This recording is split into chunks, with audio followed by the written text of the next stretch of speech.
Sir मेरा नाम शिव है, मैं वेस्ट बंगाल से हूँ। मेरा क्वेश्चन यही है कि सर एग्ज़ाम के पहले दिन का स्ट्रैटेजी क्या रहना चाहिए। जैसे एग्ज़ाम के पहले दिन हम लोग बहुत स्ट्रेस आउट हो जाते हैं, पढ़ते टाइम लगता है कि ये मिस हो जा रहा है, ये मिस हो जा रहा है, ये भी पढ़ लेता हूँ, वो भी पढ़ लेता हूँ। इस चक्कर में मतलब लगता है कि आज पूरी रात पढ़ता हूँ, फिर सुबह 2-3 घंटा सो लूँगा, फिर जाऊँगा एग्ज़ाम देने। तो फिर एग्ज़ाम हॉल में भी जाकर थोड़ा मतलब वो प्रेशर रहता है। तो सर क्या स्ट्रैटेजी होनी चाहिए एग्ज़ाम के पहले दिन। देखो, एक दिन तो आएगा कि एग्जाम से पहले की रात भी होगी, दिन भी होगा रात भी होगी, क्योंकि अगले दिन मुलाकात होगी। और उसी मुलाकात के लिए अपन पूरी प्लानिंग से पढ़ाई कर रहे थे। तो सबसे पहले तो जितना अपन ने तैयारी कर ली बस उतना पढ़ लिया।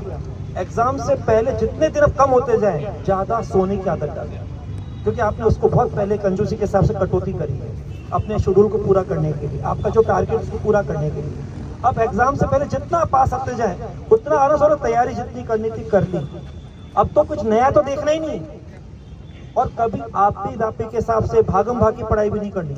लास्ट मोमेंट की पढ़ाई बहुत खतरनाक होती है। जैसे मान लो कल आपका टेस्ट है, मान लो कल शनिवार था, संडे, आज आपको कहीं भी टेस्ट था, मैं अगर आपकी जगह होता तो बोलता है बहुत हो गई पढ़ाई यार, अब कल ढंग से मुलाकात करनी है, घोड़े बेच के सोऊंगा मैं।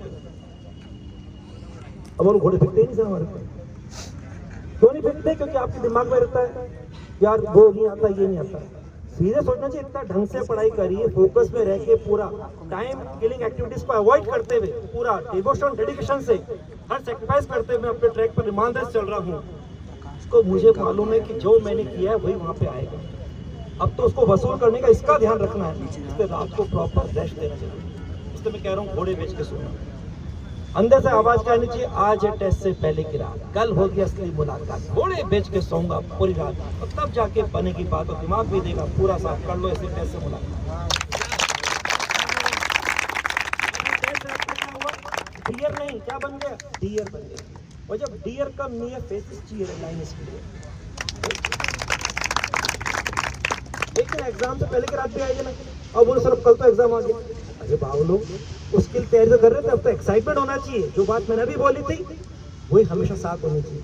लेकिन अधिकतर बच्चों पे क्या टेस्ट का, एग्जाम का, माइनर टेस्ट का जो भी इनका फियर हावी हो जाता है, डर हावी हो जाता है।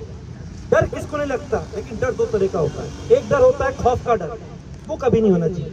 या जिसके लिए तुम पूरा हर तरह से प्लानिंग के साथ पढ़ाई कर रहे हो, वो पास आ रहा है, उससे डरोगे कि उसकी उत्सुकता के लिए खड़े हो जाओगे वेलकम करने के लिए, अरे यार उसका ही तो इंतजार था, उसका इंतजार करना है। एक अलग तरह का एक्साइटमेंट होना चाहिए। ये होता है आपका क्या डर, लेकिन क्या उस तरह का जिसमें आपको करना भी है। यहाँ आता है अनुशासन का डर, यार इसको ढंग से करना, कहीं टाइम किलिंग ना हो जाए। और भय दिन बहुत ना फ्री, इसलिए यहाँ पर ये इसका भय अनुशासन और डर है, खौफ का डर नहीं है।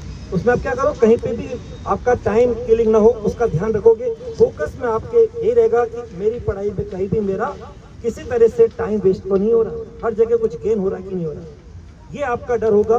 तो वो डर हो जाएगा कि भय बिन होत न प्रीत का मतलब फिर आपको उस काम से प्रीत हो जाएगी। और काम क्या, पढ़ाई। और आप बोलोगे फिर लगी पढ़ाई संग प्रीत दुनिया क्या जाने, तो मुझे मिल गया मन का मीत दुनिया क्या जाने।